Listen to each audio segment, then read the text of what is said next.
Oke, assalamualaikum dan selamat pagi. Oke, hari ini kita sambung bab baru ya, sebatian karbon. Oke, seperti cikgu ingatkan, tolong ambil perhatian sebab kita terlampau lama sudah berkurung. Jadi, tajuk-tajuk yang kamu belajar dalam tempoh PKP ini, kemungkinan cikgu tidak akan ulang lagi masa buka sekolah. Cikgu beranggapan kamu sudah tengok. Jadi hari ini kita sambung sebatian karbon. Oke, karbon kamu pernah dengar namanya. Rasanya tingkat 4 kamu ada belajar nih. Atau masa tingkatan 2 kamu belajar unsur. Oke, karbon, ini arang batu, arang, pensel itu karbon, dan ciri utamanya kita nampak dia hitam, kecuali intan. Intan berlian ini warnanya macam kaca. Oke, intan ini asalnya daripada arang, melalui proses di kerak bumi itu kan, dipanas pada suhu tinggi, tekanan yang tinggi, maka jadilah intan. Mungkin beratus ribu tahun, mungkin berjuta tahun. Jadi kamu tahu sudah, dia punya basic, dia punya asas yaitu karbon berwarna hitam. Oke, macam mana kita kenal bahan itu ada unsur karbon? Oke, senang saja.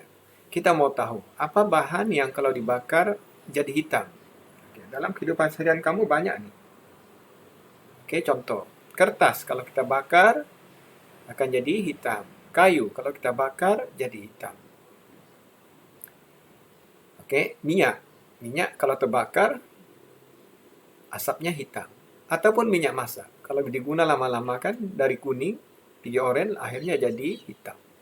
Jadi, apa-apa bahan yang kalau kita bakar, bertukar menjadi warna hitam, itulah contoh sebatian ataupun bahan yang mengandungi unsur karbon.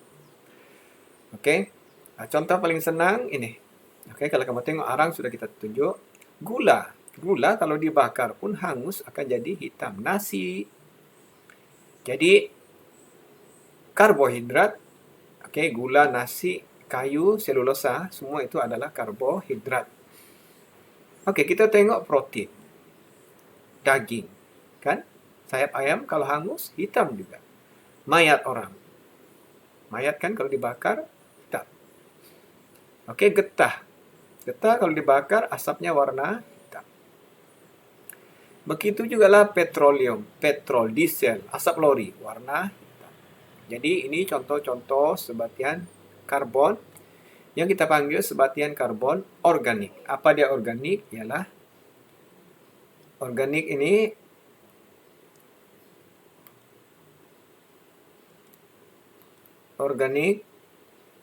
berasal dari benda hidup.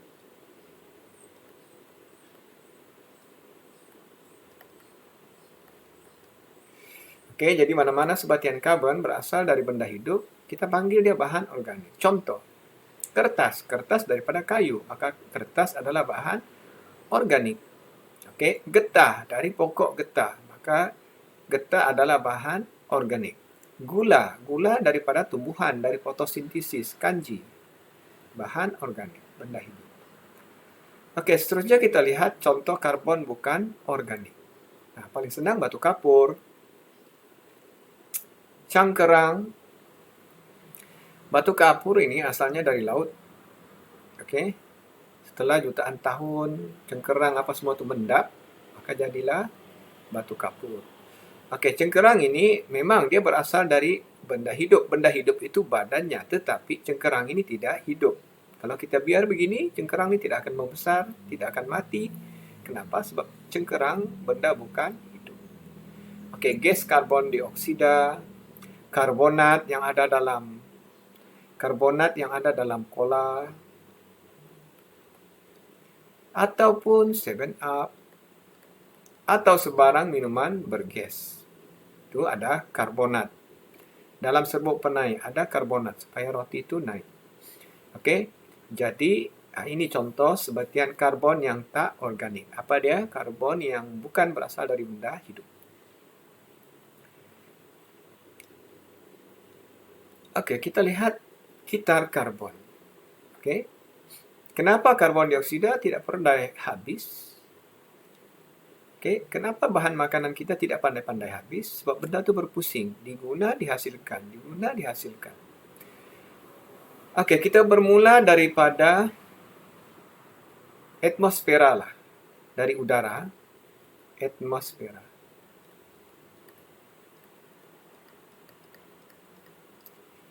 Jadi, karbon dioksida, kamu ingat lagi formulanya kan? CO2. Karbon dioksida akan diserap oleh tumbuhan, oleh alga untuk melakukan fotosintesis. Okey, CO2 diambil oleh tumbuhan, oleh alga, rumpair, alga yang kamu belajar bab 1 tu, untuk melakukan proses fotosintesis untuk buat makanan. Kanji. Okey, bila kita sebut kanji, masuklah beras, okey, ubi, tepung, dan karbohidrat yang lain, gula.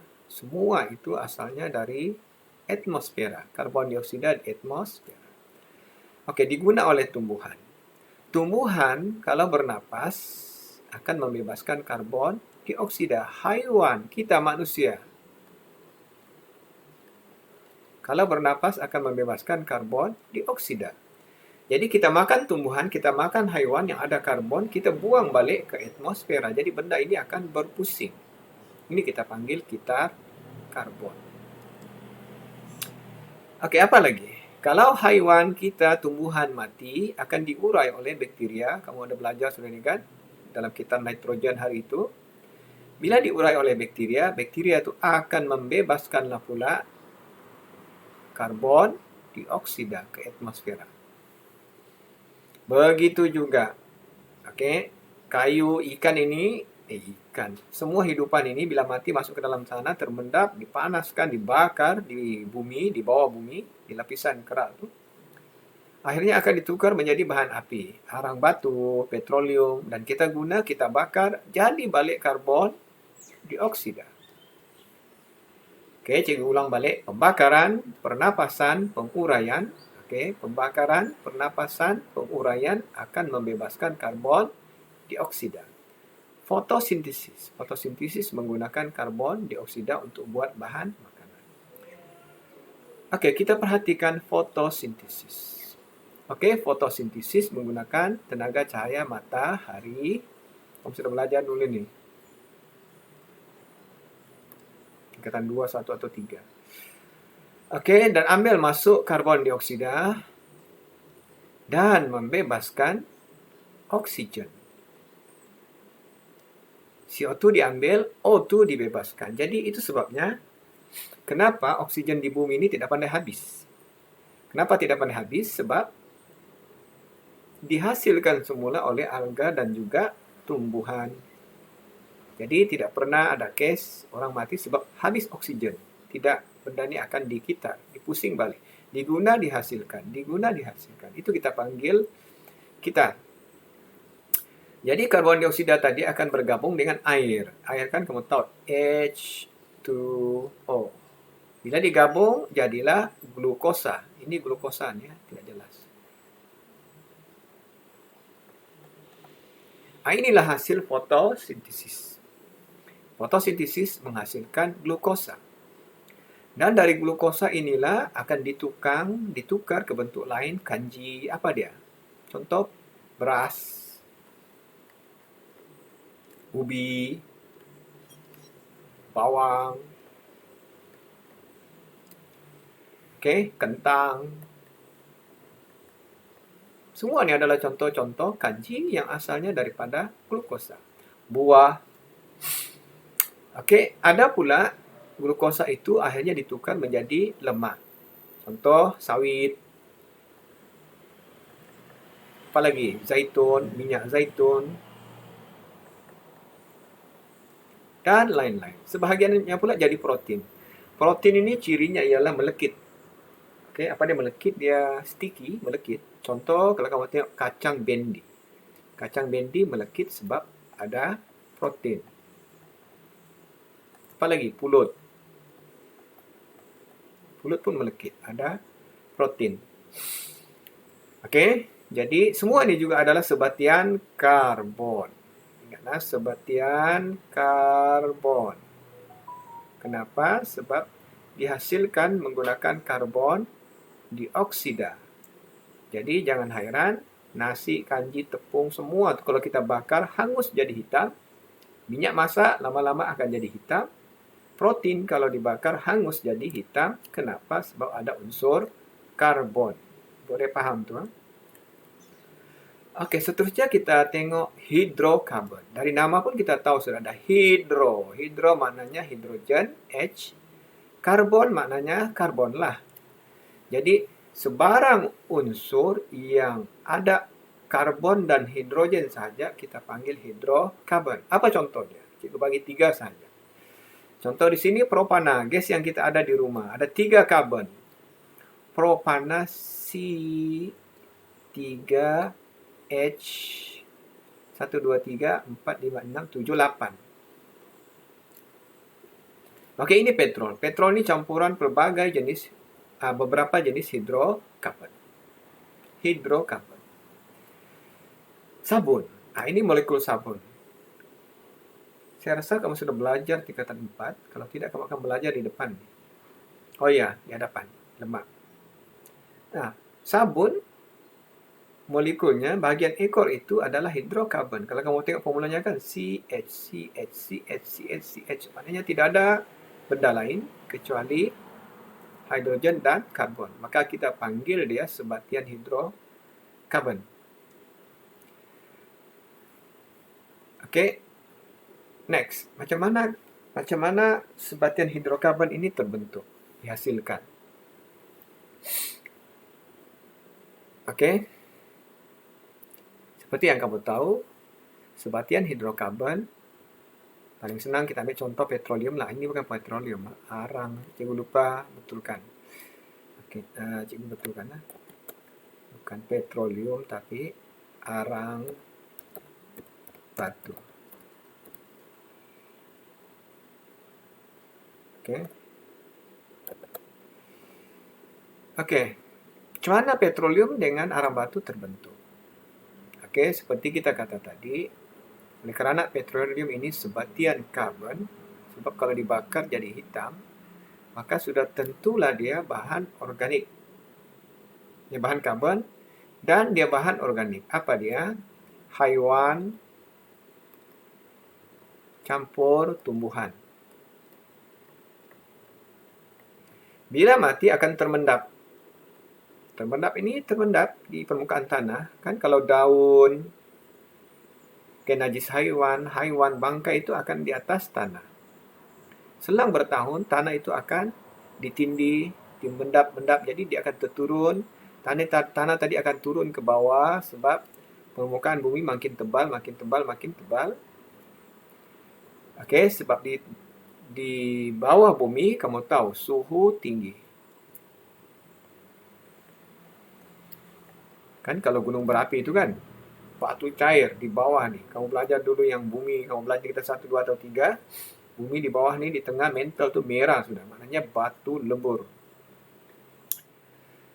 Jadi, bangkai haiwan tumbuhan tadi akan dipanaskan pada suhu dan tekanan yang tinggi. Akhirnya jadilah petroleum. Oke, manusia pun pergi letak pelantar, korek, keluarkan. Dapatlah cecair hitam, itu kita panggil petroleum. Oke, arang batu pula sama juga. Arang batu kan dari kayu. Kayu mati lama-lama, kalau kamu tengok kan, humus. Ataupun tanah hitam. Humus tanah hitam itu adalah hasil penguraian tumbuhan yang sudah mati. Jadi kalau mendap lama-lama, ditolak ke bawah bumi, maka akhirnya akan jadi arang batu. Jadi arang batu itu juga adalah sebatian karbon. Warnanya pun hitam, namanya pun arang, karbon. Prosesnya sama dengan petroleum, cuma karbon ini laju sedikit. Mungkin kalau petroleum ini berjuta-juta tahun. Mungkin karbon ini ratus ribu tahun. Oke, seterusnya kita lihatlah petroleum.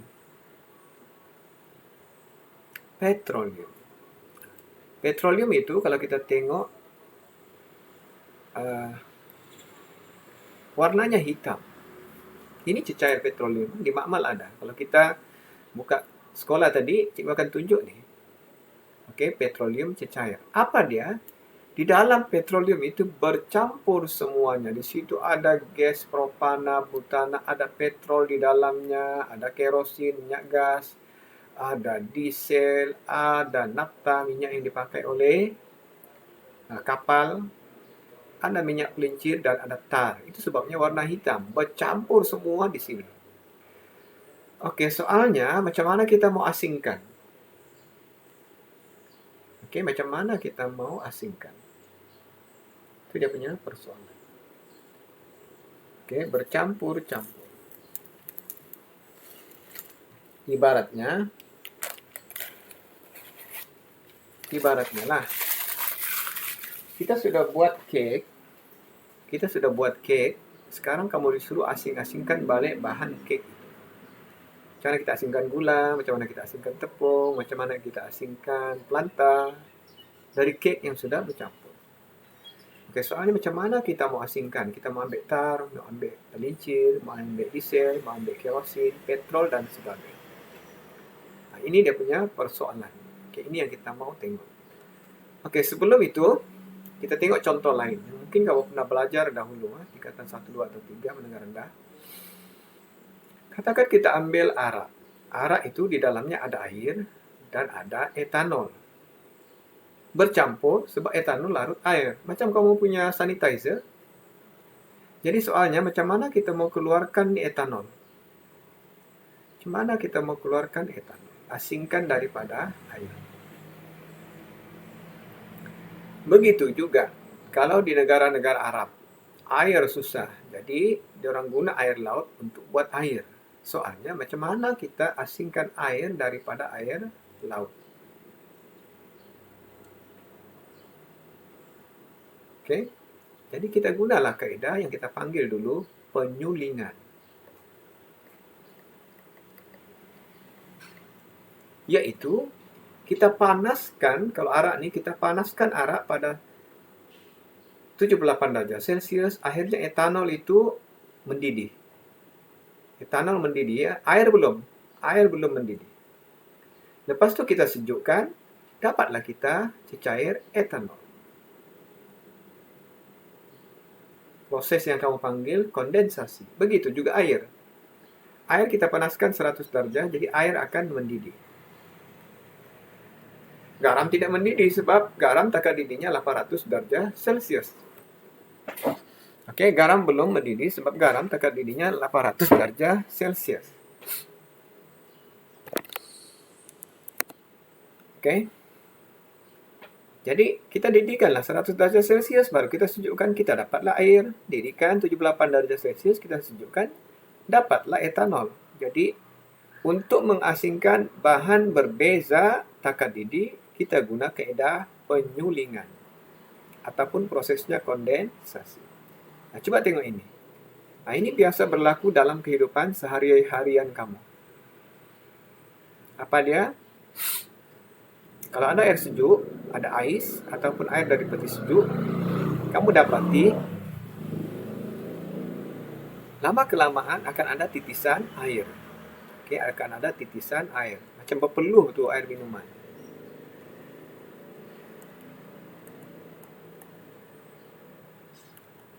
Kenapa? Sebab uap air. Di keliling di atmosfer ini ada uap air. Gas. Uap air itu ditukar menjadi cecair balik. Oke, itu kita panggil kondensasi. Kita sejukkan uap itu. Jadi macam tadi lah ini. Kalau kita mau asingkan etanol, kita panaskan etanol sampai 78 derajat Celcius mendidih, kita sejukkan. Dapatlah etanol. Air belum, so air belum mendidih. Begitu juga air daripada air laut tadi. Kita panaskan air laut 100 derajat Celcius, airnya keluar, garamnya tinggal. Kita sejukkan, dapatlah air. Oke, cikgu tunjuk balik proses penyulingan. Kalau di makmal, cikgu boleh tunjuk ni. Ada alat radasnya, pakai kondenser Liebig. Oke, ini cikgu tunjuk video sahaja.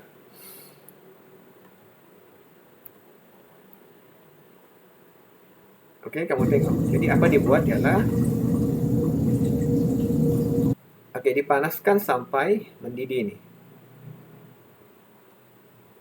Oke. Oke, dididihkan.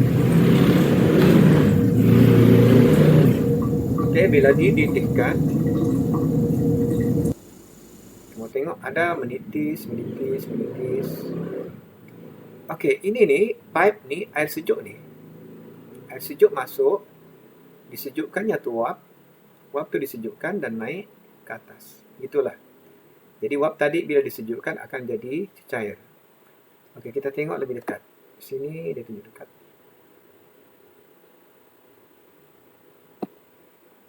Oke, kamu tengok lebih dekat. Nampak tu kan air tu menitis, menitis, menitis. Dan kamu boleh nampak air mengalirnya, mengalir ke atas, sejukkan. Jadi uap tadi akan menitis, menitis, menitis, menitis. Oke, apa warna cecair ini? Jernih kan? Tapi kamu tengok warna larutan asam. Apa warna larutan asam? Hitam kan? Jadi kenapa yang hitam itu tidak naik? Sebab sekarang nih, katakanlah ini kita ambil air, kita letak dakwat warna hitam. Jadi dipanaskan 100 derajat Celcius, air mendidih, dakwat belum mendidih. Jadi air naik ke atas, dakwat tertinggal di bawah. Jadi maknanya dengan penyulingan ini kita boleh bersihkan air kencing, air parit, kita dapat air tulin. Air suling ya. Kita dapat air tulin, air furung. Oke, ini penyulingan. Apa prinsipnya tadi? Uap air dipanaskan, cecair dipanaskan sampai mendidih jadi uap, lepas itu disejukkan. Dapatlah uap. Oke, dalam industri, ini menara penyulingan berperingkat petroleum. Sebab petroleum tadi, kalau kamu tengok bahannya banyak. Banyak bahannya. Dan setiap bahan ini berbeza takat didih ya. Tar, kalau kamu tahu tar ini pepejal kan? Tar yang di jalan raya itu pepejal. Mau dipanaskan baru cair. Itu sebabnya kalau membuat jalan raya itu, lori itu akan cairkan itu tar. Sebab tar pepejal. Minyak pelincir. Minyak pelincir kalau kamu tengok dikat. Maknanya takat didihnya tinggi. Kita naik pergi petrol. Petrol, kamu rasa sejuk-sejuk kan macam etanol. Kenapa? Sebab takat didihnya rendah, maka petrol cepat meruap. Jadi petrol tadi, petrol cecair. Ini semua ni cecair ni.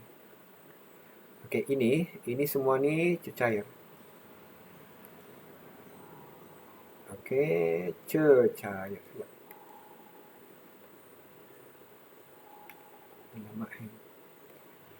Oke, ini semua adalah cecair.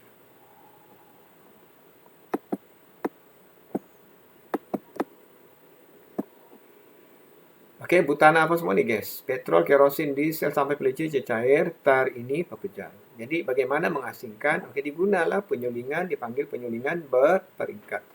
Kalau kamu tengok nih kan ada tangga-tangga nih. Paling atas nih gas, baru petrol, baru kerosin, baru nafta, baru kerosin, baru diesel, turun ke bawah, di bawah paling bawah nih tar. Sama lah dengan menara ini. Jadi petroleum yang hitam itu akan dipanaskan sampai mendidih dan disejukkan berperingkat-peringkat. Apa dia? Ini. Oke, coba tengok. Bagian atas suhunya paling rendah, yaitu 20.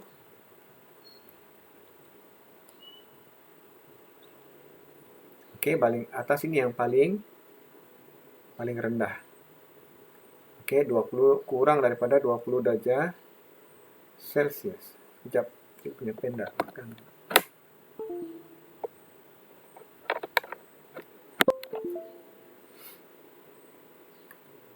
Oke, kurang daripada 20 derajat Celcius. Nampak suhu tu kan? Jadi kita dapatlah gas.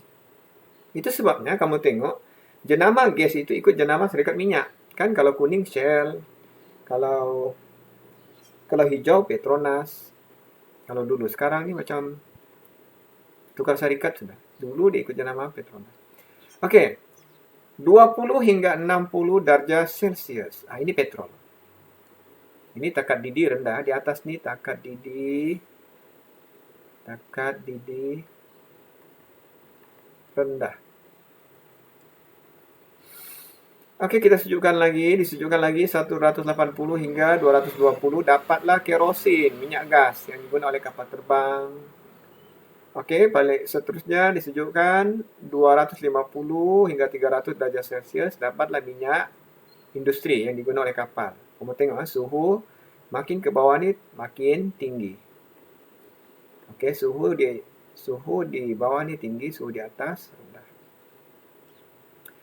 Oke, minyak pelincir dan yang paling bawah kurang dari 350 derajat Celcius bitumen ataupun tar. Oke, tahu pecahan-pecahan petroleum ini tolong hafal dia punya kedudukan. Paling bawah, paling tinggi terdiri di tar.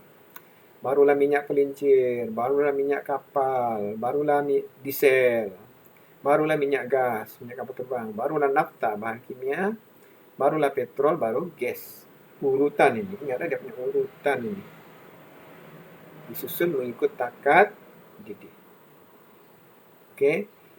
Kalau tidak ada halangan, jika mau selesaikan modul dalam masa minggu ini atau minggu depan, nanti di dalam modul kamu ada nih. Kamu akan tolong lengkapkan. Jadi untuk lengkapkan, kamu kena tengok balik video ini. Oke, itu sahaja untuk hari ini.